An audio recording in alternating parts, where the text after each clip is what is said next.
Hi, this is Rajul हक, director of the राज उल्फत, और आप मुझे देख रहे हैं समथिंग हॉट पे।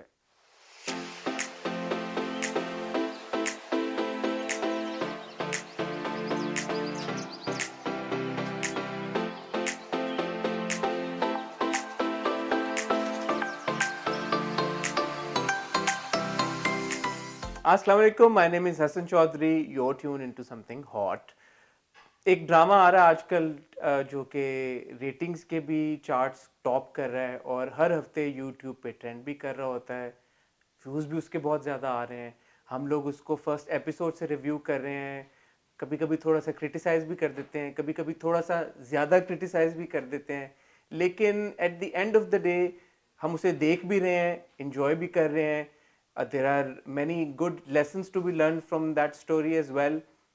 और कुछ क्रिटिसिज्म है जो कि मुझे काफ़ी अर्से से बॉदर कर रहा था और मैं चाह रहा था कि उसको किसी तरह से उस शख्स के साथ डिस्कस करूं who is actually responsible for creating Raze Ulfat. And of course, I'm talking about none other than the director of Raze Ulfat, Mr. Sirajul हक। आए आपसे सिराज भाई की मुलाकात कराते हैं और ये जो सारे सवालात मेरे जहन में हैं वो सारे सवालात उनसे पूछते हैं।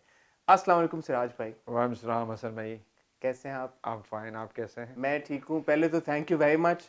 We are recording late at night. Siraj bhai is very busy, he is so busy with the schedule of his next drama कि मैंने कहा कि सिराज भाई अब ड्रामा ख़त्म होने वाला है, तो कभी भी टाइम मिले 10 बजे रात को 11 बजे आपने इंटरव्यू ज़रूर करना है। वेरी काइंड ऑफ हिम कि उन्होंने मुझे रात को 11 बजे भी टाइम दिया, बट दिया। शुक्रिया हसन भाई, आपने भी टाइम निकाला। मैं वाकई बिज़ी था आजकल अपने नए ड्रामा सीरियल अफेयर की शूटिंग के सिलसिले में। पर ये कि आपने इतनी बार मोहब्बत से पूछा तो मैंने कहा यार, आप जब इतना पूछ ही रहे हैं तो क्यों नहीं आपको टाइम दिया जाए। और थैंक यू, आपने जितना भी मेरे ड्रामे राज उल्फत के बारे में जितने भी एपिसोड्स और रिव्यूज़ किए, और पहले एपिसोड से ही आप रिव्यूज़ कर रहे हैं, और किसी भी ड्रामे को रिव्यूज़ पे आ जाना उस ड्रामे की सक्सेस के लिए ये माना जाता है कि बेटर है। So nice of you. आपके नए ड्रामे अफेयर के बारे में भी बात करेंगे बिकॉज टाइटल से ही वो इतना इंटरेस्टिंग है। I know Faisal Qureshi is playing the हाँ, lead in that one. Yes, Faisal Qureshi और Hiba Bukhari, Hiba this is the, Bukhari है उसमें, यस। तो उसके बारे में ऑफ कोर्स बात करेंगे, but since we are here to talk about Raaze Ulfat, जी। तो पहले तो मुझे सिराज भाई आप ये बताएं कि would it be wrong to say कि, और आपने बहुत काम किया, I know that you directed your first drama in 1999, is that correct? Yes. So 1999 से लेके 2021 आने वाला, ऑलमोस्ट कह लें 22 साल हो गए हैं अब जी। आपको काम करते हुए। बट क्योंकि ये विद द एडवेंट ऑफ ये यूट्यूब के ऊपर जो अब चलना शुरू हो गए हैं हमारे ड्रामे, तो ये जो एक नया गेज आ गया है सक्सेस का, या मेजर आ गया है कि हर हफ्ते राजे उल्फत की एपिसोड ट्रेंड कर रही होती है। बल्कि मैं जब अभी उस दिन दानियाल से मिला तो मैंने कहा यार, खाली एक एपिसोड नहीं ट्रेंड कर रही होती, पिछले हफ्ते वाली भी ट्रेंड कर रही होती है, इस हफ्ते जो आई होती है वो भी ट्रेंड कर रही होती है, और अगले हफ्ते का जो टीजर होता है वो भी ट्रेंड कर रहा होता है। सो टॉप 3 ट्रेंडिंग के स्लॉट्स तीनों राजे उल्फत ने मले हुए होते हैं। तो हाँ ये जो सक्सेस है, इस तरह की success where like an episode goes on to get 6 million views, just one episode, जी। would you say that this is really the first time, even after working for 22 years, that you've experienced success at this of yes, this level or बिल्कुल। magnitude? हाँ, मैं बिल्कुल, आप बिल्कुल सही कह रहे हैं। ये वाकई में इतने सालों से जितने भी मैंने प्लेस किए, किसी ने यूट्यूब इतना ट्रेंड नहीं किया, और ये वाकई फर्स्ट टाइम ही मैं देख रहा हूँ कि जैसे एपिसोड आता है और with in a week 6 million 5 million per episode. और ये जो मेजरमेंट गेज अब नया जो हमें ये मिल गया है यूट्यूब, ये पहले तो नहीं था, लेकिन इससे पता भी चलता है कि आपको कितनी ऑडियंस देख रही है, और लोगों के रिव्यूज़ भी आप नीचे पढ़ते हैं तो आपको पता चलता है कि लोग किस तरीके से देख रहे हैं, और लोगों के देखने का मयार अब क्या है, और किस तरह की कहानियों को ज़्यादा इंटरेस्ट ले रहे हैं। तो हर बार वाकई यूट्यूब पे एपिसोड का भी, उसके कमिंग अप नेक्स्ट का भी, और पिछले एपिसोड का भी ट्रेंडिंग यूट्यूब चल ही रहा होता है। तो वी फील गुड कि अच्छा है। और बेसिकली चले यूट्यूब तो जो भी है, लेकिन हमारी तो जो बिजनेस दौड़ है वो तो टीआरपी की है। एट द एंड टीआरपी, अगर यूट्यूब आप ट्रेंड करें और टीआरपी ना आए तो प्रोड्यूसर तो चैनल तो बोलेगा ना कि यार मेरा बिजनेस तो टीआरपी है। तो अल्लाह का शुक्र है कि टीआरपी भी आ रहा है और यूट्यूब पे भी ट्रेंड कर रहा है, तो दैट्स गुड फीडबैक। ये बड़ा एक इंटरेस्टिंग पर्सपेक्टिव है, and I would want to talk to you in detail about this as well, because एक वो है दौड़ के टीआरपीस की दौड़ में लग के इस वजह से कंटेंट एक ही तरह का बन रहा है. I would want your point of view on that as well, but coming back to the views और ये जो सारा यूट्यूब के ऊपर जो इसकी सक्सेस है, इन योर ओपिनियन इसकी असल वजह क्या है? जो भी रीजन, मतलब टीआरपी हो या यूट्यूब के ऊपर, why do you think Razi Ulfat has been able to strike such a strong chord with the audience? सबसे पहले मैं आपको एक बात बताऊं हसन, ऑनेस्टली मैं एक ऑनेस्टी पे बिलीव रखता हूं, ठीक है। और जो ऑनेस्टी है किसी भी चीज़ की सच्चाई, सच्चाई सबसे बड़ी चीज़ होती है। और सच्चाई जो हमारा काम है विजुअल मीडियम में, क्योंकि हम टेक्निकल इमोशनल इंडस्ट्री में काम करते हैं, जो भी चीज़ और कोई भी कहानी लोगों के दिलों को जब इमोशंस को टच करती है तो लोग उसके साथ कनेक्ट होते हैं, क्योंकि लोगों का जो इमोशंस है वो कहीं पे भी रहने वाला हो, चाहे यूएस हो, यूके हो, पाकिस्तान हो, कहीं पे भी किसी भी छोटे बड़े शहर, वो सेम है। तो इमोशंस का गेम है सारा। आप अगर लोगों की पल्स को समझते हैं, क्योंकि मैं जब भी काम करता हूं मेरे लिए सबसे ज़्यादा इंपॉर्टेंट होता है कि you have to know about your audience. मेरी ऑडियंस की पल्स क्या है, उनके इमोशंस क्या है, और मैं उनके इमोशंस के करीब जाने की कोशिश करता हूँ and try to touch their heart. और जब आप उसके करीब जाते हैं तो डेफिनेटली आपको सक्सेस मिलेगी, आपकी कहानी अच्छी हो। और लकीली मैं ऑनेस्ट बताऊँ, राज़े उल्फत सिर्फ एक कोई लव ट्रायंगल या कोई फैमिली ड्रामा या एक बिट्रे की कहानी नहीं है। इट्स अ कंप्लीट पैकेज, एक राज है एक उल्फत का। और जो इसके अंदर जिस स्क्रिप्ट में, जब मुझे अब्दुल्ला कादवानी साहब ने जब ये स्क्रिप्ट दी तो उन्होंने मुझे कहा कि ये मेरे दिल के बहुत करीब स्क्रिप्ट है। और वो अब्दुल्ला कादवानी साहब के साथ काम करने का मुझे हमेशा बहुत ही इंटरेस्ट फील होता है, क्योंकि उनकी जो स्क्रिप्ट सेंस है और स्क्रिप्ट चूज़ करने की सेंस वो बहुत स्ट्रांग है। वो जब भी कोई कहानी लिखवाते हैं तो उनको पता है होता है एज अ ब्रॉडकास्टर कि मैं अपने ऑडियंस को क्या मैसेज दे रहा हूँ और मेरी सोसाइटी कहाँ खड़ी है और उनके किस फैमिली नॉर्म्स को मैं टच कर रहा हूँ। तो ये कंप्लीट फैमिली ड्रामा था। और स्पेशली जो माँ बाप के जो इसमें कैरेक्टर थे, जो माँ बाप किस तरीके से बच्चों को एक तरबियत दे रहे हैं, क्योंकि आज के ट्रेंड में आप देखेंगे ना सोने का पता है, ना जागने का पता है बच्चों को, ना उनकी लाइफ का। तो राज़े उल्फत में जो बाप का और माँ का और वो जो घर दिखाया था, वो जिस तरीके से वो फैमिली वैल्यूज़ को लेके चल रहा है, तो अब्दुल्ला कादवानी साहब ने कहा कि यार this is the missing right now, क्योंकि आज के सोशल मीडिया और ये चीज़ें इतनी आ गई हैं कि लोग उन्हीं में इतना है कि हम अपने ट्रू वैल्यूज़ को भूल रहे हैं। तो थ्रू दिस स्क्रिप्ट राज़े उल्फत हम उन वैल्यूज़ को टच कर सकते हैं, हम उस बात को के बारे में बात कर सकते हैं। और जब मैंने स्क्रिप्ट पढ़ी मुझे वाकई फील हुआ कि yes, this is the script. और महा मलिक बहुत अच्छी राइटर हैं, और मैंने इनका पहले भी एक स्क्रिप्ट किया था कोई चांद रख, वो भी अच्छा सक्सेस हुआ था। और फिर जब सेकंड टाइम जब ये मैंने स्क्रिप्ट किया तो मुझे महा मलिक ने खुद कहा था कि मेरा ये स्क्रिप्ट कोई चांद रख से बहुत अच्छा है, तुम इसको पढ़ के देखो। और जब मैंने इसको पढ़ा तो मुझे वाकई फील हुआ कि यार ये इसमें तो बहुत कुछ है। जय इसमें एक माँ बाप जो आपके साथ उल्फत रखते हैं उसके भी राज हैं। जब आप किसी के साथ दोस्ती करने जाओ तो दोस्ती के क्या राज हैं, कि दोस्ती करो तो वो है ना, फराज ने कहा कि तकल्लुफ को तुम खुलूस समझते हो फराज, होता नहीं है दोस्त हर हाथ मिलाने वाला। और जब प्यार करो तो एतबार करो, उसके राज को भी समझो। तो कंप्लीट राज़े उल्फत में एक आपको वो मल्टी लेयर वो सारी चीज़ें नज़र आएंगी कि आप अपना कल्चर, हमारे अपने वैल्यूज़ और माँ बाप बच्चों के बारे में क्या सोचते हैं। और आप जब एक नए कदम उठाने के लिए जाते हो, जब आप नई दुनिया को परसीव करने जाते हो, जो मुश्क के थ्रू कैरेक्टर है वो अपनी एक नई जर्नी जब परसू करती है, तो उसमें जो उसको जितनी नई चीज़ें मिलती हैं और वो जब उन वैल्यूज़ को लेकर के घर में आती है तो फिर उसे पता चलता है कि मैं कहाँ खड़ी हूँ और असल वैल्यूज़ कहाँ खड़ी हैं। सिराज भाई, ये बात तो मैं आपकी 100% इस बात से एग्री करूंगा, और आई थिंक हम अपने रिव्यूज़ में भी ये एक बार नहीं कई बार एक्नॉलेज कर चुके हैं कि ऑन पेपर अगर स्टोरी देखें तो उसमें बड़े ज़बरदस्त लेसन्स हैं सबके लिए, हर किस्म के व्यूवर के लिए। जैसे आपने बोला फैमिली वैल्यूज़ को लेके भी है, ऑफ कोर्स अगर एक औरत इंडिपेंडेंटली रहना चाहती है तो उसके लिए भी मैसेज है, रोमांस को लेके भी मैसेजेस हैं। So all these messages are there, but coming to now the criticism जो हम हाँ। अपने रिव्यूज़ में करते रहे, और मेरा जो नंबर वन जो चीज़ मुझे बॉदर करती रही है वो है इस कहानी की एग्जीक्यूशन। मुझे ऐसा लगता है, and this is entirely my personal opinion, कि कुछ सीक्वेंसेस और कुछ इसके एस्पेक्ट्स हैं राज़े उल्फत के, वो they were quite over the top और exaggerated. Now I see that as a pattern as well कि जो जियो के ड्रामे होते हैं वो they are slightly like more animated compared to the other channels that are doing programs. So I don't know if this was your vision for Razi Ulfat as a director, or because you were making this drama specifically for Jio, you had to push that boundary. So उसके ऊपर मैं आपका point of view पूछना चाहूँगा, especially because अगर हम देखें, there are a lot of scenes on the at the beach. And मुझे वो होता है यार कि अगर कोई कैरेक्टर राजी उल्फत की एक किस्त में समुंदर पे नहीं गया तो इसका मतलब है कि यार ये किस्त पूरी नहीं हुई. अगर पिछले 10 किस्तें भी हम देख लें, somebody is always at the beach. Then there is the OST. It keeps on playing in the drama, scene after scene, scene after scene, scene after scene.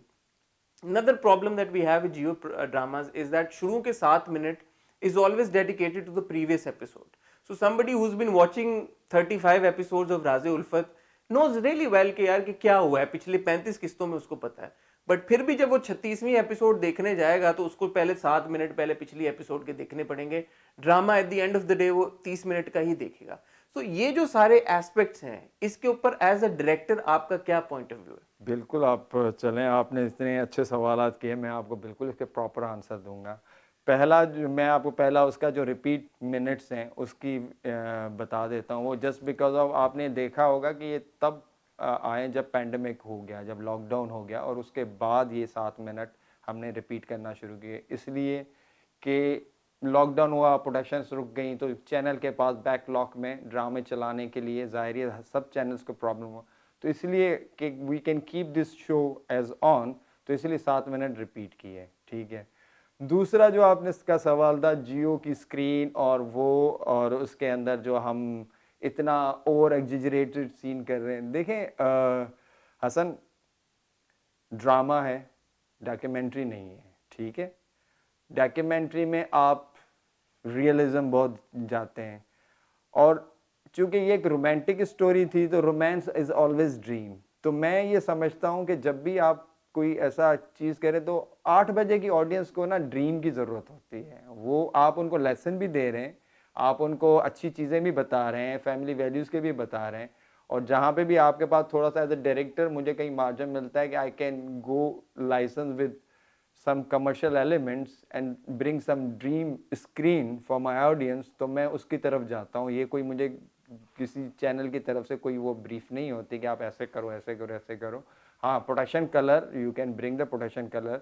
लोग आप प्रोडक्शन कलर लेके आते हैं. मैंने प्रोडक्शन कलर डिज़ाइन किया राज़ी उल्फत का. और OST आप जो बार बार कह रहे हैं, तो OST अगर आप मेरे OST के लिरिक्स पे जाएं और उसके डीप में जाएं तो हर लाइन मेरी स्टोरी को डिफाइन करती है. और बार बार उसके चलाने का कभी फजूल जगह पे इस तरह नहीं चलता. जब भी वो चलता है वो उसकी मीनिंग डिस्क्राइब करता है. अभी कुछ आग बाकी थी तेरे मिलने और बिछड़ने की, मेरा तन मन बिखरने की, मेरी सांसें उखड़ने की. तो वो उसी टाइम पे आएगा जब कैरेक्टर की इंटरनल फीलिंग्स ऐसी होंगी. बेसिकली मैं कैरेक्टर की इंटरनल फीलिंग्स, एक्सटर्नल और इंटरनल वर्ड बोथ साइमल्टेनियसली लेके चलता हूँ. तो मेरा ऑडियंस मेरे साथ इसलिए जुड़ता है कि मैं उनकी इंटरनल और external both words I keep them constantly on the screen and give them a production colours as well as कि लेट्स से कि वो कुछ अगर देख रहे हैं बर्थडे का सीन, तो give them dreams. Why not give them dreams? 8 बजे की ऑडियंस है, वो बैठी है, हमें उनको एंटरटेन भी करना है, उनको ड्रीम्स भी देने हैं और उनको मैसेज भी देना है. तो this is the whole package as director I try to keep. Fair enough. But Siraj भाई, एक ही ड्रामे से आपने सारे ड्रीम्स दे देने, क्योंकि ये 35 एपिसोड का ड्रामा हो गया है अभी. हाँ. Do you seriously think that राज़े उल्फत the story couldn't have been told in fewer episodes? Was it a story that needed 36 37 episodes to be told? Yes. चलो आपके इस सवाल का भी देखें. कोई भी कहानी होती है उसके 3 स्ट्रक्चर होते हैं, एक्ट 1, एक्ट 2, एक्ट 3. ठीक है. एक्ट 1 आपका प्रेमिसेस डिस्क्राइब करने के लिए होता है एग्जैक्टली कि प्रेमाइस आपकी कहानी का है क्या, और ये कहानी कहाँ टोल्ड की जा रही है, और आपके कैरेक्टर का मेन ऑब्जेक्ट और उसका गोल क्या है. After the goal what the character has achieved, और उस कैरेक्टर के जब उसको गोल मिलता है तो उसके गोल में उसके लिए प्रॉब्लम्स कितने हैं. हम इसको फास्ट फॉरवर्ड में कर भी सकते हैं, लेकिन मुझे लगता है कि ये कहानी इतने ही एपिसोड्स की है जितनी की आपको टेल की जा रही है, क्योंकि आप देखें इसके बिल्कुल 3 स्ट्रक्चर हैं। पहले मुश्क का रेबेलस होना, एक नई स्टोरी में जाना, फिर वहां उसका कंप्लीट एक जर्नी को कंप्लीट जर्नी करना। लोग क्यों जुड़ रहे हैं? आज 36वां एपिसोड है, तब फिर भी 5.6 मिलियन व्यूज आ रहे हैं। क्यों आ रहे हैं? लोग इसलिए जुड़े हैं कि यही तो मैं आप, समझना चाहता हूँ। हाँ यही तो मैं आपको बता रहा हूं कि लोग क्यों जुड़ते हैं। लोग इसलिए जुड़ते हैं कि जब तक मैं आपको सही तरीके से जान नहीं लूं कि आप कहां से आए हो और आप कहां। मुमताज मुफ्ती के एक अफसाने की बहुत खूबसूरत लाइन है कि आपको जब तक ये नहीं पता कि आप आए कहां से हो, तो अब तक आपको ये भी नहीं पता चलेगा कि आपको जाना कहां है। तो मेरा कैरेक्टर मुश्क कहां से आया है, मैंने उसकी पूरी जर्नी दिखाई। महा मलिक ने अपनी स्क्रिप्ट में बहुत खूबसूरत तरीके से ये जर्नी डिस्क्राइब की। लोग इसलिए जुड़ते हैं कि जब आप कैरेक्टर की जर्नी दिखाते हैं, फिर उसकी जर्नी के बाद उसका एक सेकंड फेज दिखाते हैं, और सेकंड फेज में फिर जब लोग उसके फर्स्ट इमोशन को जान चुके हैं कि यार उसका फर्स्ट इमोशन क्या था, अब सेकंड इमोशन में क्या करेगी, अब इसका थर्ड इमोशन चल रहा है इस वक्त कहानी में। तो अब वो थर्ड एस्पेक्ट ऑफ स्टोरी के खड़ी है जो क्लाइमेक्स के करीब है। तो लोग इसलिए जुड़ते हैं कि जब आप किसी से दोस्ती ज्यादा लंबी किस लिए रखते हैं? इसलिए कि आप उसको बहुत लंबा जानते हैं। तो इस साइकोलॉजिकल गेम सारा। मेरी अभी रिसेंटली कुछ राइटर से बात हुई है, कुछ डायरेक्टर्स और एक्टर्स से भी बात हुई है, who are of the opinion कि एक ड्रामा या एक स्टोरी हमारे यहाँ बताने के लिए 13 to 16 episodes is enough. What do you have to say about that? You obviously come from a school of thought where you think कि यार 13 से 15 एपिसोड में एक ड्रामा खत्म कर देना is probably not, you know, not your kind of project or not your kind of work that you want to do. हाँ देखिए, 13 एपिसोड में जो कहानी होगी, फिर उस 13 एपिसोड का structure of the story different होगा। उसका फिर स्ट्रक्चर ऑफ द स्टोरी ऐसा नहीं होगा। और आज के टाइम में आप देखेंगे सीजन्स का ज़माना आ गया है। लोग सीज़न 1, सीज़न 2, सीज़न 3 और उसको फॉलो भी करते हैं। तो आप आज के ज़माने में मतलब आप 13 एपिसोड की कहानी, अब हमारे यहाँ तो नहीं एग्जिस्ट कर रही। मैंने तो शुरू में की हैं 13 एपिसोड्स भी किए हैं और बहुत अच्छे जाते थे 13 एपिसोड्स भी। और जो राइटर्स कह रहे हैं 26 एपिसोड में कहानी ख़त्म होनी चाहिए, उसके बाद ड्रैग होती है, तो वो भी हो सकता है। इट्स ऑल अबाउट कि आपकी स्टोरी का कंप्लीट डायामीटर क्या है। जब आप कंप्लीट स्टोरी का स्ट्रक्चर करते हैं, उसके हिसाब से सारा होता है। अब इसमें जब है ही कैरेक्टर ने 3 डायमेंशंस डिस्क्राइब करने हैं और 3 डायमेंशंस में कहानी जानी है, तो हम ये समझते हैं कि यार 10 एपिसोड 1, 10 एपिसोड 2, 10 एपिसोड 3, तो इस फिर तरह भी 30 बनते हैं। 30 नहीं तो 9 मिनट तो रिपीट में आ गए रिपीट ना। में आ गए। हाँ। जैसे अब मैं पिछले एपिसोड की सिराज भाई आपसे बात करूं, हम लोग देख रहे थे और शुरू के 7 मिनट चले रिपीट के थे, वो आपने एक्सप्लेन कर दिया, thank you very much. But उसके बाद जब शादी हुई है मुश की छोटी बहन की, वो सीन्स थे सारे थे, and I was watching and watching and watching, and sure of course you had to show the interaction between Mushk and Ismail. ठीक है, that build up was there, but the drama or conversation between the characters started at about 25-26 minute mark, and then at the 36-minute mark obviously the drama ends. So don't you think in a way that the audience is being cheated? Because I'm also an audience member, and Okay. right now I'm talking to you as an audience member, not as a critic. नहीं नहीं बिल्कुल। तो मैं जब वो drama देख रहा हूँ, मैं कहूँ यार कि ठीक है, I know that you want to establish your characters, and I know and I realize and understand कि आपने उन कैरेक्टर्स की डायनामिक दिखानी है, but do you really need that kind long time to do that? देखिए बात ये कि जो मेरा कैरेक्टर है मुश्क, वो जिस ट्रस्ट और जिस बिलीव और जिस मोहब्बत, दोस्ती और मोहब्बत, उसको 2 तरीके के धोखे हुए हैं, और वो आसमान से कैरेक्टर जमीन पे गिरा है और जमीन पे एक शख्स ने उसका हाथ थामा है। अब उन दोनों के बीच की एक आइस ब्रेकिंग है।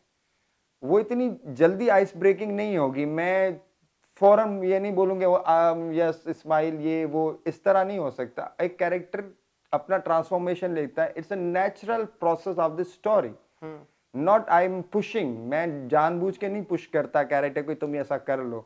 आई want to give them space कि आप खुद, अगर मुश्क यमुना को मैंने कहा अगर तुम एक मुश्क खुद स्पेस तलाश करो कि किस तरीके से तुम आहिस्ते आहिस्ते उसके करीब जाओगी। जैसे लास्ट एपिसोड में आपने लास्ट में देखा कि वो किस तरीके से जब वो टॉवल के लिए उसको आगे बढ़ाती है और वो पकड़ता है और वो उसको देखता है और चला जाता है, तो I give them space to just breathe the characters, लोग इसलिए ही उसको पसंद कर देयर रहे वाज हैं आल्सो ना। दैट वेरी फूलों वाला सीन बीच में हाँ, फ्लावर्स जाते यूं हैं और फिर वो ऊपर से गिरते रहते हैं उनके ऊपर। That's dream I believe, yes, it's not a documentary, that's dream. ये मैं अपने ऑडियंस को ड्रीम दे रहा हूँ, बिल्कुल।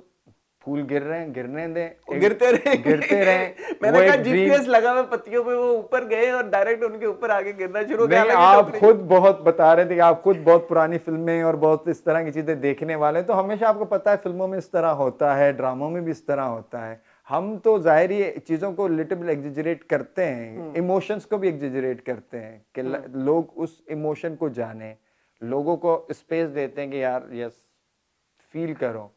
तो अगर हम लोगों के पल्स को, ऑडियंस की पल्स को टच कर रहे हैं और वो 5.6 मिलियन हमें व्यूज दे रहे हैं, तो why not. Achha, now talking about the characters and Mushk, of course, being the central and the leading character of all the other leading characters, मुझे ऐसा लगता है कि मुश्क ने कोई इतनी बड़ी गलती या गुनाह नहीं किया कि उसको जो इस्माइल मियाँ के साथ बांध दिया गया। और ये बहुत सारे हमारे और भी व्यूवर्स का ओपिनियन, जो मैं अपने रिव्यूज़ के ऊपर फीडबैक देख रहा होता हूँ, वो आता है कि what has Mushk done really बेचारी, that now she is in a situation where और she was made to be in a situation where बाप ने उसकी ज़बरदस्ती इस्माइल मियाँ से शादी करा दी। वो उस बेचारी लड़की ने तो इतना कुछ ऐसा कुछ नहीं किया था।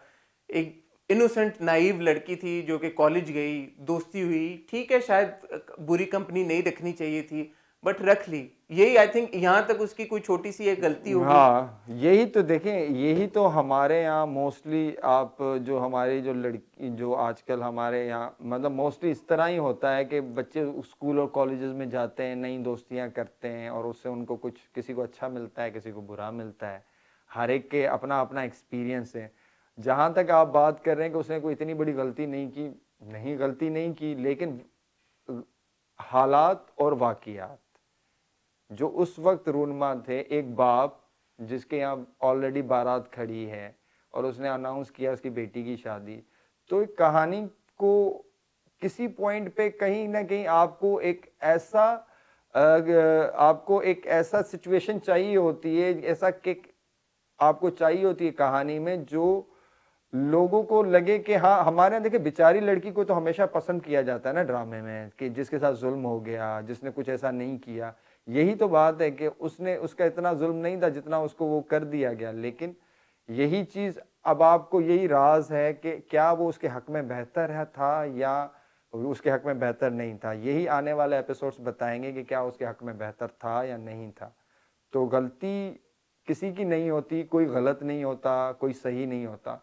हालात और वाक़ियात इंसान से ऐसे फैसले कराते हैं कि इंसान ना चाहते हुए भी उस सिचुएशन में फंस जाता है। You are saying we are not sure yet, अभी कहानी खत्म नहीं हाँ, हुई, और जब तक ये हाँ, कहानी खत्म नहीं हो जाती तब तक हाँ, हम विद सर्टेनिटी ये बात नहीं कह सकते कि मुश्क हम्म, इस्माइल के साथ ज्यादा खुश होगी या थी या है, हम्म, या इर्तिजा के साथ। जी बिल्कुल, कभी कहानी खत्म नहीं हुई।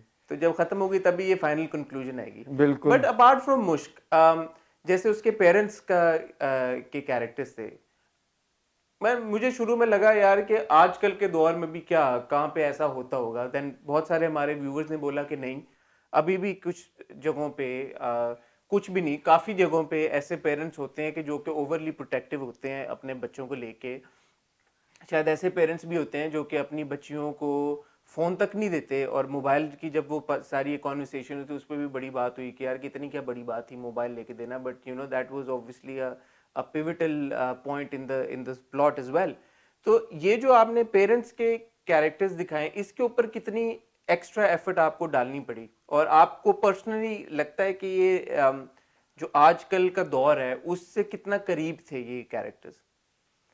देखिए, हमेशा जो कहानी होती है वो आजकल के दौर को रख के ही बनाई जाती है, और ये आजकल के दौर के लिए बहुत ही रिलेवेंट कैरेक्टर्स है। और स्पेशली मैंने आपको पहले भी बताया कि इस कहानी में जो और मलिक और अब्दुल्ला कादवानी साहब दोनों का इस चीज़ पे बहुत बिलीव था, और हम सब, हमारी पूरी टीम का, जो पेरेंट्स के कैरेक्टर्स थे वो बहुत most driving force of the story, और वो सबसे ज़्यादा इम्पोर्टेंट है। और ख़ास तौर इस कैरेक्टर्स की कास्टिंग में, क्योंकि हिना बयात, मैंने, मेरी और हमारी कास्टिंग टीम की सबका था कि माँ का कैरेक्टर उनसे कराना है, क्योंकि जो वो मैसेजेस और जो वो लेसन्स अपने बच्चों को दे रही है, जो तरबियत दे रही है, क्योंकि तरबियत की तो सारी बात है, सब लोग अपने घर से तरबियत लेके, और आपकी कौम भी उसी चीज़ से ही डेवलप होती है कि उसको तरबियत कैसी मिली हुई है।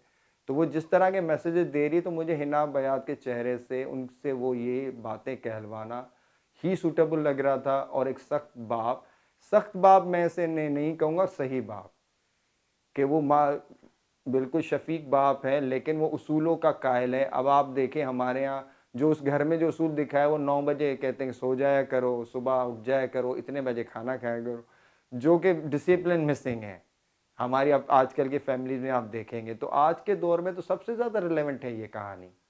इसमें एक और पैरेलल ट्रैक जो कि चल रहा है नोमी और सहबा का। यस। आपने ठंडी आंख के साथ यस क्यों कहा? इसलिए कि they both are characters are contemporary, they are the modern, या and they are depicting the modern characters, और they are not the negative, but their behaviours are the negative. और इस तरह के लोग भी सोसाइटी में हैं, और इस तरह के लोग भी होते हैं।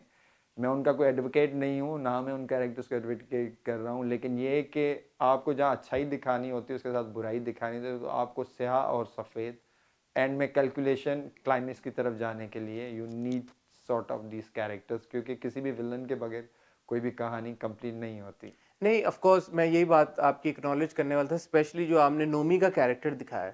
आई मीन हाँ। Showing a bisexual character on TV in Pakistan, that's quite a big deal anyway, but you've जी। done it and you've done it in a way that it has not also ended up offending any sensibilities. Yes, ये बहुत most important था कि मैं एक एक तो दानियाल को कास्ट करने के लिए, क्योंकि दानियाल के साथ मैं पहले एक प्रोजेक्ट में काम कर जी चुका जी, था, he told us, yes. ये रहा दिल में। तो मुझे इस कैरेक्टर में जो वो शेड चाहिए था कि वो मैनलीनेस भी लेके चले, और वो शैलो भी ना लगे, और लड़कियों को उसको देख के क्रश भी हो, और मेरा काम भी हो जाए, और हम अपनी कहानी सफाई से टेल करें, तो आई चूज नो दानियाल किया, एंड वेरी गुड जॉब, उसने काम भी बहुत अच्छा किया। फिर दानियाल को मैंने स्पेशली इसके लिए कास्ट किया, और हमने चूँकि सेंसर को अपने माइंड में रख के ही शूट किया। और सेंसर, क्योंकि देखिए कहानी आपको सिर्फ आपको स्टोरी को आगे बढ़ाना होता है, और कहानी आपको, बात तो वही होती है कि फ्रीडम विद रिस्पॉन्सिबिलिटी, कि फ्रीडम का मतलब ये नहीं कि आप, हमें अपनी सोसाइटी का ख्याल है और हम अपनी सोसाइटी के नॉर्म्स को और कल्चर को लेके चलते, तो फ्रीडम विद रिस्पॉन्सिबिलिटी के साथ ही मैं काम करता हूँ। एक मुझे बड़े जोर का सवाल आया हुआ है, लेकिन मैं वो पूछ के आपसे लोगों का और अपना भी एक्सपीरियंस भी नहीं खराब करना चाहता, इसीलिए मैं कोशिश करता हूँ कि मैं डायरेक्टर से ड्रामे के एंड में बात करूँ, जब खत्म हो गया हो, and then we can talk about all the aspects. I still want to ask you, and without giving away anything, I would want you to answer this, कि ये एक मेरे लिए बड़ा इंट्रीगिंग पॉइंट था कि सहबा का जो हमने कैरेक्टर दिखाया हुआ है इज अ ग्रे कैरेक्टर। वो जो भी काम करती है उसमें कोई ना कोई सिनिस्टर उसका प्लान होता है, और उसने he is not the nicest person around, let's put it that way. जो मुश्क के साथ उसने किया, और जो वैसे भी इर्तजा के जो उसका एकदम उसकी ईगो का मसला बन गया, बट उसके साथ सहबा के साथ भी ज्यादती हुई है। जैसे मेरे इंटरव्यू में दानियाल ने क्लैरिफाई भी किया कि पहले इंस्टेंस में she wasn't sexually assaulted, but the second time she was actually sexually assaulted by Nomi. Now and I was thinking to myself के मुश्क तो चलो उसने कोई इतनी बड़ी गलती नहीं की, सहबा ने गलती की, but did she really deserve to be sexually assaulted by Nomi? And if she were, हो गया, कहानी की रिक्वायरमेंट थी, Nomi shouldn't be able to walk scot free. Now I'm asking you all these things, and I've seen the next episode's promo as well, and there's a lot going to happen. I won't obviously expect you to give away anything, but would you like to address this in your own नहीं, way, if you ऐसा can? सच हमने देखिए, हमने कहानी का focus उधर लेकर गए ना, हमने ऐसा कुछ डिस्क्राइब किया। इन बिगनिंग, इन स्टार्टिंग एपिसोड्स में आपने देखा होगा कि they both were in relationship, और सहबा को ऐसा ही लग रहा था कि वो नोमी से ही शादी करेगी, और they are the good friend neighbour और बचपन के दोस्त हैं। पर उसे पता नहीं था कि नोमी किस तरह का है। तो नोमी का एक कैरेक्टर थोड़ा शेडी नेगेटिव है, लेकिन सच ऐसा नहीं है कि हमने कोई इस तरह का उसको डिपिक्ट किया या इस तरह का कोई उसको नहीं, ये तो मुझे दिखाया। दानियाल ने ऑन रिकॉर्ड बोला कि उस नोमी ने सेक्सुअली असॉल्ट किया है सहबा को। नहीं नहीं ऐसा नहीं, एक दो सीन में आपको ऐसा फील हुआ होगा, लेकिन हमने उसको ऐसा दिखाया नहीं है। नहीं नहीं नहीं, अच्छा हाँ। पहले इंस्टेंस में वेयर नोमी ड्रग्स सहबा, और उसको कमरे में हमने देखा था कि वो जो सहबा है वो वो तो नहीं, बेड पे गिरती है, वो हाँ, तो वो वो दानियाल ने क्लैरिफाई किया कि वो बिकॉज ही हाँ, wanted to go hang out with the yes boys, yes yes, हाँ इसलिए उसने उसको ये किया। बट हाँ सेकंड केस में जब नोमी और सहबा की ये कॉन्वर्सेशन हुई कि सहबा ने बोला आई वांट टू मैरी इर्तिजा, हाँ प्लीज तू मेरी जान छोड़ दो, तो उसने कहा कोई भी डील क्लोज करने से पहले जो है वो तुम्हें हक तो अदा करना पड़ेगा उसका, बिकॉज मैंने तुम्हारे लिए बहुत कुछ किया है। And at that point, he says that Nomi did end up sexually assaulting Seba. And now you're saying that no such thing has happened. So who do I now kind of नहीं देखें वो listen to? नहीं ऐसा नहीं है, अगर उसने आपको बताया है या ऐसा कुछ ऐसा कहानी में नहीं है एज सच। अगर हो भी तो देखें, हम कोई इस कल्चर को या इस चीज़ को कोई वो डिस्क्राइब नहीं कर रहे, ना ही उसको कोई हम सपोर्ट कर रहे हैं, ठीक नहीं है। नहीं, ऑब्वियसली मैं ये तो नहीं कह रहा कि हाँ आप सपोर्ट कर रहे हैं, नहीं, बट ये एक अगर स्टोरी की डिमांड थी स्टोरी जिसमें की एक नेगेटिव कैरेक्टर ने इस तरह का एक्शन किया देखें है। बेसिकली जो नोमी और सहबा ने किया है, अगर आपने कमिंग अप एपिसोड के जो देखे होंगे, तो वो अपने एक मंतकी अंजाम तक पहुंचेगा। तो किसी भी कैरेक्टर को अपने मंतकी अंजाम तक पहुंचने के लिए उस लेवल तक जाना पड़ता है कि उसको उसकी सजा भी मिले। तो आप नेक्स्ट एपिसोड जब आएगा तो आप उसके बाद आप मुझसे ये सवाल नहीं कर वो सकते तो, हैं। लेकिन अब मैं इंट्रीग हो गया हूं हाँ पिछले एपिसोड के बारे में। हाँ Did Nomi sexually assault Seba or not? The second time when he said कि we have to close this deal.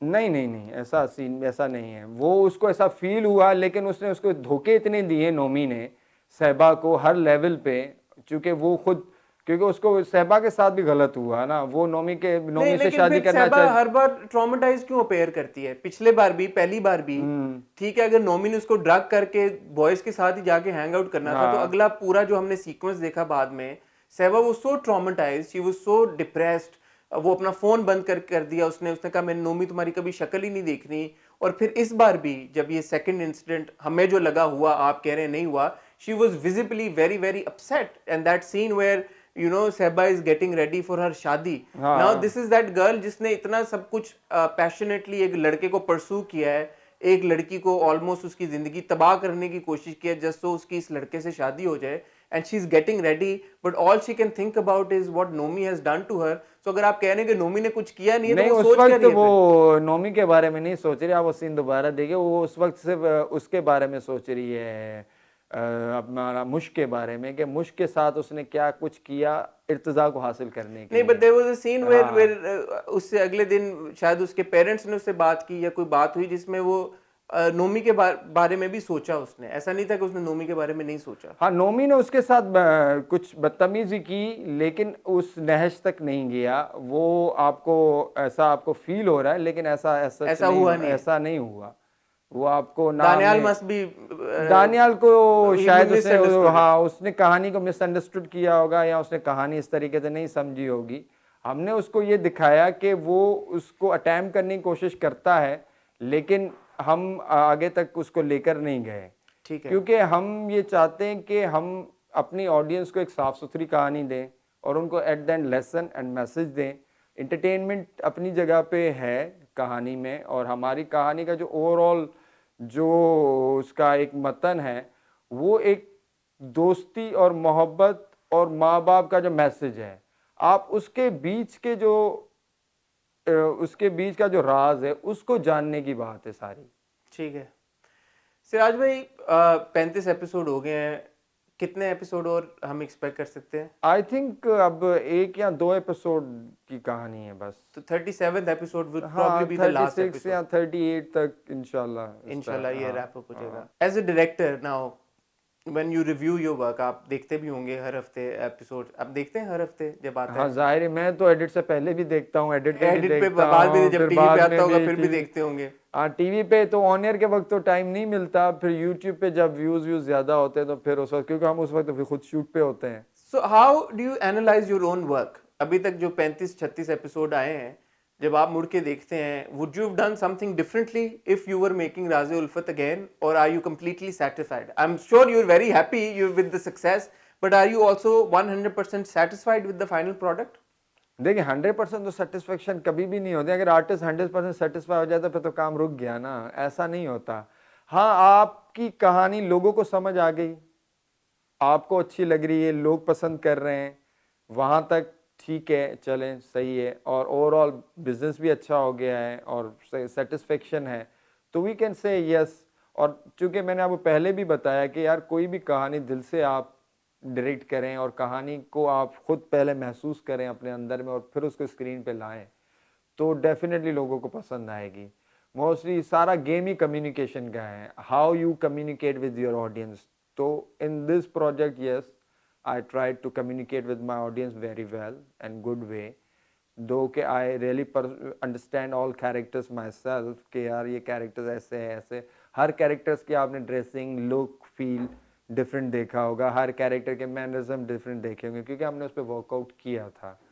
तो यस, सम एक्सटेंड, हाँ, कुछ चीज़ें मेरी तरफ से भी हो सकता है कोताहियाँ रह गई हों कि कुछ चीज़ें मैं वैसी दिखाना चाह रहा था, कुछ चीज़ें मैं कुछ और तरीके से दिखाना चाह रहा था, सम प्रोडक्शन इशू समथिंग, तो इस तरह होता रहता। कुछ चीज़ें जैसे आपने कहा कि ओवर एग्जिजरेट कर दी, तो कुछ चीज़ें ओवर एग्जिजरेट भी हो जाती हैं, तो things are simultaneously go together.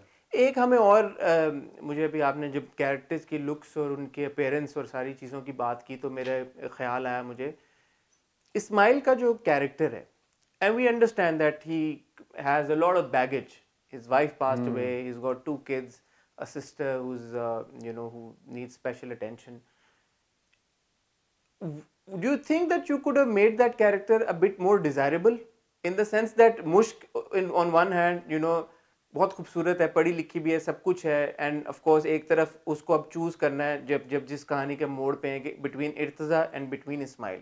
Ismail of course is a gem of a person, मैं तो कहूँगा फरिश्ता है completely. Irtiza on the other hand थोड़ा सा मतलब सुआव कूल और वो सारी चीज़ें भी है, अमीर भी है, सारा कुछ है, but in terms of the appearance जब एक आप कहते हैं कि एक लड़की is now Aahista Aahista falling for a गाय, तो ठीक है अभी तक हमें समझ आती है कि इस्माइल जो था मिडिल क्लास का था, उसमें बहुत प्रॉब्लम्स थी, बट एक जगह जब वो शादी पे गया साहिबा की तैयार होके he looked very good as well. Don't you think you अब जिस मोड़ पे आ गया जब उसकी जवान लड़की के साथ शादी हो गई है तो may be he should have changed himself a bit as well. देखिए हसन, आपने एक वर्ड यूज किया डिजायरेबल। आपकी नज़र में डिजायरेबिलिटी की क्या डेफिनेशन है? ज़रूरी कोई बंदा बहुत ज़्यादा सूटेड बूटेड हो और इस तरह ही वो डिजायरेबल होता है? नहीं, कभी सादगी भी डिजायरेबल होती है। मैंने तो ये बात इसीलिए नहीं हाँ, की desirable is a subjective concept, मैं ये नहीं एग्जैक्टली कह रहा कि आप उसको मेकओवर कंप्लीट हाँ, दे दें नहीं, ताकि वो आपके कहने का मकसद तो यही था कि उसको ज्यादा मेकओवर बट होता, बट ये बट होता। नहीं but he seems really tired all the time because and I can understand that देखे ना उसकी he's got a कहानी, lot of देखे ना pressure. उसके ऊपर बर्डन्स हैं, 2 बच्चे हैं, एक पागल बहन है और उसकी बीवी भी मर चुकी है, तो उसके लिए एक हंसने के मोमेंट्स बहुत कम है। और उसकी शादी भी एक ऐसे हालात में हो गई और शादी की रात ही बीवी ने कहा कि आप मुझसे कुछ एक्सपेक्टेशन नहीं रखें, और उसको अभी वो भी तो उसको लगता पहले है। भी पता था जब उसकी शादी हो रही थी। हाँ, और जब भी उसको शादी पे भी ले जाता है और अभी भी उसे ऐसे ही लगता है कि उसके दिल में इर्तिजा धड़कता है। तो एक आदमी का एक टूटा हुआ दिल है ऑलरेडी, तो वो कितना कुछ और चीज़ों को अपने जहां जहां मुझे डिजायरेबिलिटी और जहां जहां मुझे ग्लैमर का मार्जिन लेना था, मैंने कैरेक्टर्स में लिया। वही मैंने मैं कह रहा हूं आपने लिया, हाँ ऐसा नहीं कि लिया, आपने नहीं लिया, तो और इस्माइल के केस एक में कैरेक्टर को मैंने रखा कि यार इसको सादा और सिंपल रहने दो, क्योंकि देखें इंसान हमारा, अगेन मैं वही बात कहूंगा कि हमें उन लोगों को भी और उन लड़कियों को भी मैसेज देना है कि ये ना समझे कि जो बंदा बहुत सुटेबल, बहुत प्यारा, वही एक अच्छा आदमी है। हर तरह का आदमी अच्छा हो सकता है, जो बेचारा सादा हो, सिंपल हो, वो भी अच्छा हो सकता है। आपको उसकी अच्छाई के, उसके दिल को, उसके इनर सोल को जानना चाहिए कि वो इंसान अंदर से कितना खूबसूरत है, ना कि वो ज़ाहिरी लिबास से और ज़ाहिरी मेकओवर से या भी। चले desirability probably not the right word but presentable. Presentable presentable, again वही बात होगी नहीं, आपकी। प्रेजेंटेबल तो मैं ये तो नहीं कह रहा कि तो आप इस्माइल प्रेजेंटेबल की नहीं, शक्ल चेंज कर दें। नहीं प्रेजेंटेबल तो वो है, अभी भी वो अच्छे कपड़े ही पहनता है, वो हमेशा जब भी पैंट शर्ट पहन के या शलवार कमीज पहन के वो अपने आप को सही प्रेजेंट कर रहा है हर कैरेक्टर में, और वो सही तरीके से उसको पता है कि वेयर आई एम। और दूसरी बात, गौहर रशीद के साथ I really like to work with him, he is very exceptional actor.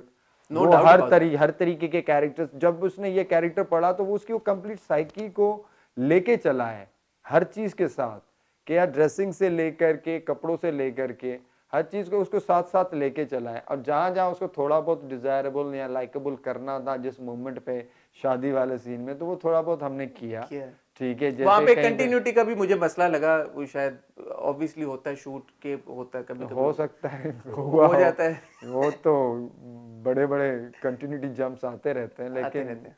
We try के हम सीमलेस प्रोडक्शन बनाने की कोशिश करते हैं। लेकिन आपको पता है हमें दिन में 10-12 सीन्स करने होते हैं, और हमारे ऊपर प्रेशर होता है बहुत ज़्यादा काम का, और हम जिस इन्वायरमेंट में काम करते हैं वो वैसा तो नहीं है जिस तरह वेस्टर्न या दूसरी जगह पे प्रोडक्शन स्टाइल है। सिराज भाई, tell us about the casting. जो जो एक्टर्स आपने जिन जिन कैरेक्टर्स के लिए चुने, ये आपकी फर्स्ट प्रेफरेंस थे? हमेशा आपने यही सोचा हुआ था कि इनको लेना है? यस, मोस्टली, तकरीबन। क्योंकि जब मैंने स्क्रिप्ट पढ़ी, मैंने सबसे पहले स्क्रिप्ट पढ़ के यमुना जैदी से बात की कि बेटा आपके लिए रोल है, और मुझे ये लगता है कि ये रोल आप अच्छा बेहतर कर सकते, क्योंकि जो मासूमियत उसके जी चेहरे जी। में है, और जो वो एक फैमिली ओरिएंटेड भी लगना, और फिर किसी और के शहर में खो जाना, और फिर रोमांस में खो जाना, और फिर रिबेलियस भी होना। रिबेलियस हो जाना, और स्ट्रांग परफॉर्मेंस भी देना, तो Yamuna Zaidi was first choice for this cast. ठीक है, माँ का कैरेक्टर भी, बहन का भी, अरीशा, क्योंकि उसके भी बहुत सारा जी इतने डायलॉग्स और इतना कुछ कि वो बाप की एडवोकेट बनी हुई है एक जी जी। तरह से, वो कैरेक्टर भी। हाँ, सहबा के रोल में हमने एक दो थे, लेकिन जब हमने कोमल अजीज को वेट किया इस रोल में कि जब शी लुक्स रियली मॉडर्न, और जब वो यमुना के साथ खड़ी हो तो वो एक सहेली और ऐसी एक लड़की हो जिससे वो इंस्पायर भी हो, तो बिल्कुल मुझे और हमारी कास्टिंग टीम को, हमको सबको यही लगा कि यस, इसमें ऐसी बात है कि मुझे इससे इंस्पायर हो सकती है।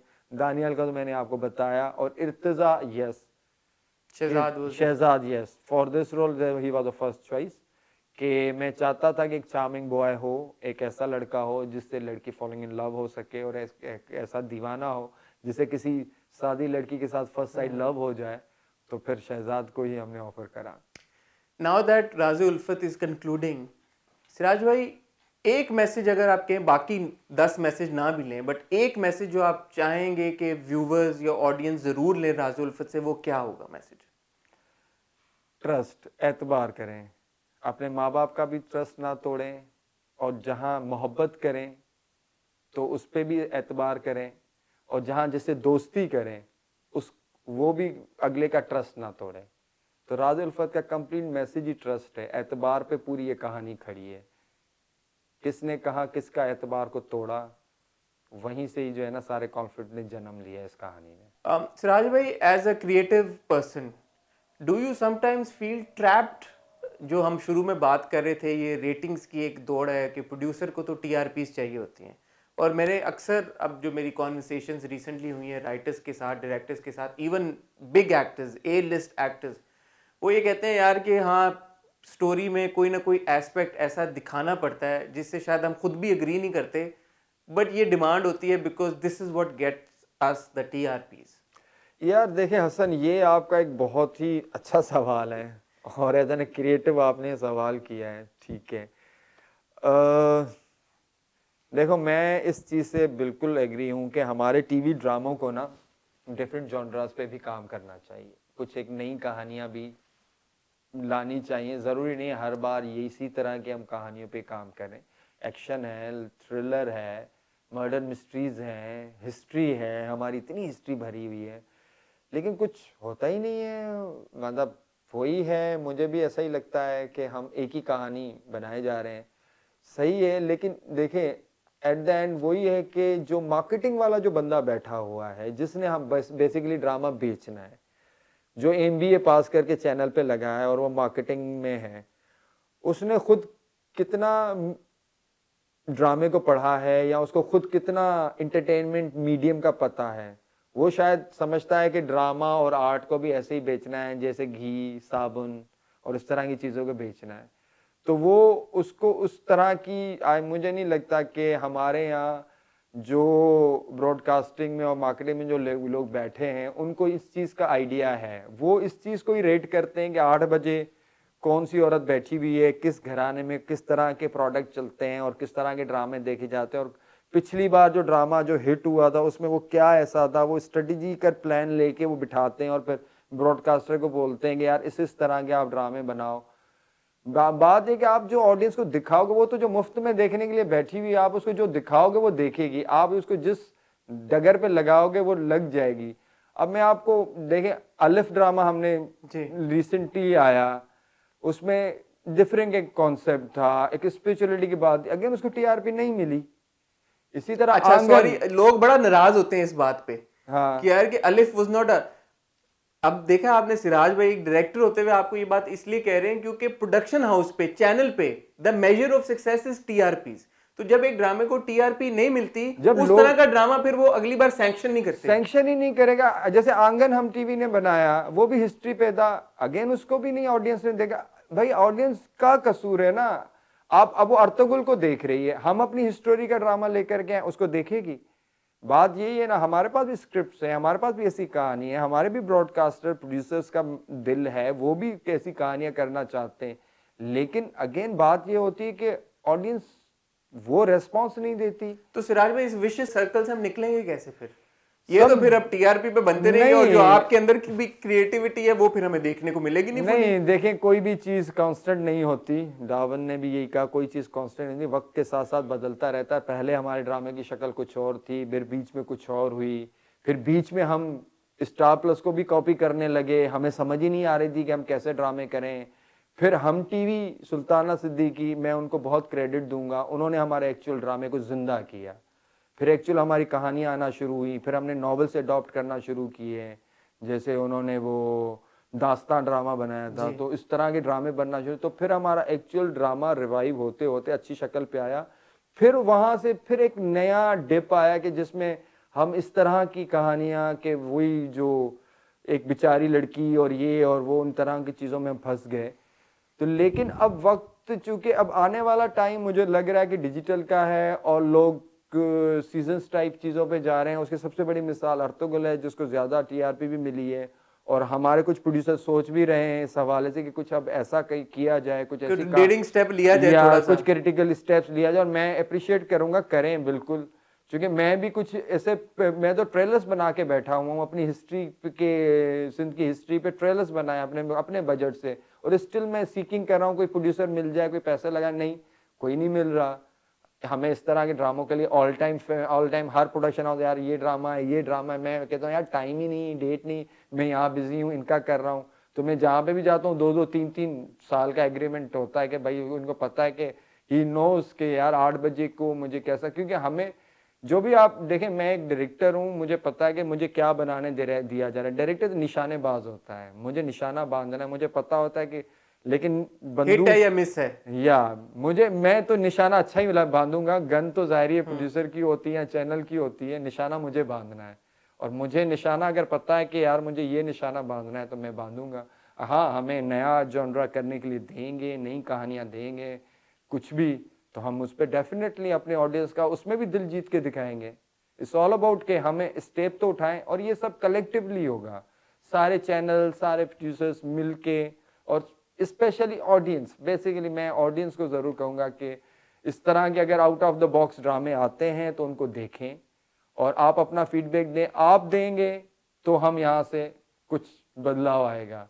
अगर आप नहीं देखेंगे और आप वही जो है घर बिगाड़ने वाली कहानियां, उसने उसका घर बिगाड़ दिया, वो उसके चक्करों में, वो उसके चक्कर, तो हम भी, जाहिर है बिजनेस तो और द एंड द बिजनेस है, ठीक है, बिजनेस तो कोई नहीं वो होगा ना। तो ऑडियंस, बेसिकली ऑडियंस को ये है कि हमें उन ड्रामों के लिए हमें सपोर्ट करें। बट जाने से पहले something about your upcoming project जी। अफेयर। नाम से इतना इंटरेस्टिंग है, you got Faisal Qureshi and Hiba Bukhari. कुछ रिवील कर सकते हैं आप at this point about the project? नहीं, कुछ भी रिवील नहीं कर सकता मैं, कास्ट ही रिवील कर सकता हूँ। राइटर जंजबील हैं, जंजबील आसिम, ठीक है, and she is a pretty very good writer. मैं इनका फर्स्ट टाइम स्क्रिप्ट कर रहा हूँ, और मॉडर्न राइटर्स में आई लाइक हर स्क्रिप्ट के एक contemporary and modern story telling. उसका डायलॉग मॉडर्न है, नया है, फ्रेश है, और उसकी स्टोरी में एक फ्रेशनेस है। जब भी मैं कोई काम करता हूँ उसमें फ्रेशनेस ढूंढने की कोशिश करता हूँ, and always I try my screen. जो मेरा अब नेक्स्ट भी या अगला पिछला जितने भी आप मेरे ड्रामे अगर गूगल करके सर्च भी करेंगे, एवरी टाइम आपको स्क्रीन डिफरेंट मिलेगी, क्योंकि every time I try to bring a new screen, a fresh voice, क्योंकि it's all about how you find your voice. एक उम्र लग जाती है अपना वॉइस तलाश करने में। तो अफेयर इज फ्रेश वॉइस एक अच्छी स्टोरी है, और कास्ट में फैसल कुरैशी है, और हिबा बुखारी है, किरण हक है, सबा हमीद है, और कामरान जिलानी है। And this is for Jio as well? Yes, Geo 7 Sky Entertainment, Abdullah Kadwani sahab is producer and Asad Qureshi. इनके साथ मैं 10 साल से काम कर रहा हूँ, असद कुरैशी और अब्दुल्ला कादवानी। तो मैंने कोई 10-12 सीरियल इनके साथ किए हैं, और मेरे जितने ही मैंने इनके साथ सीरियल किए सारे मेरे माशाल्लाह सक्सेसफुल हुए हैं। जॉनरा बता सकते हैं आप इसका, अफेयर का? या इट्स अ लव थ्रिल। हाँ, इसमें कास्ट में वहाज भी है। अच्छा, हाँ, very good actor, I like. हाँ, यस, ही इज नए एक्ट्रेस में। मैंने वहाज जब स्क्रिप्ट पढ़ी, और अगेन जिस तरह मैंने शहजाद का कहा, इसी तरह मैंने स्क्रिप्ट पढ़ी, मैंने वहाज का कहा कि यार I want this guy for this role. जबरदस्त। इट्स अ लव थ्रिलर, ठीक है, लव थ्रिलर है वही। अगेन एक हमारी फैमिली लव थ्रिल, मिस्ट्री का एलिमेंट है? आप जो कह रहे हैं थ्रिलर है, तो इसलिए मैं थ्रिलर आगे चल के आपको कुछ एपिसोड ऐसे लगेंगे, but it's a love triangle, a love story against heart broken, and heart broken की कहानी है, और किस तरीके से एक टूटे हुए दिल को जो है एक नई मंजिल मिलती है, और एक नए दिल में वो अपना घर कैसे बनाने की कोशिश करता है, और टूटे हुए दिल से कोई किसी को एक्सेप्ट करे तो फिर किस तरीके से रिलेशनशिप्स जन्म लेते हैं। तो इस तरह की ये कहानी है। ठीक हो गया। Well, thank you very much Siraj bhai for giving us time for this wonderful conversation. बहुत सारी इंटरेस्टिंग बातों का हमें पता चला आपसे बात करके। Wish you all the best for affair, and once again congratulation on the big success of Raaz-e Ulfat. Thank you Hasan, and thank you for coming at my place, be my guest, और थैंक यू समथिंग हॉट के राज़ी उल्फत को आप constantly इतना review करते रहे, और आपके review और लोगों की लाइकिंग्स की वजह से मतलब एक talk of the town project हुआ, and thank you very much for it.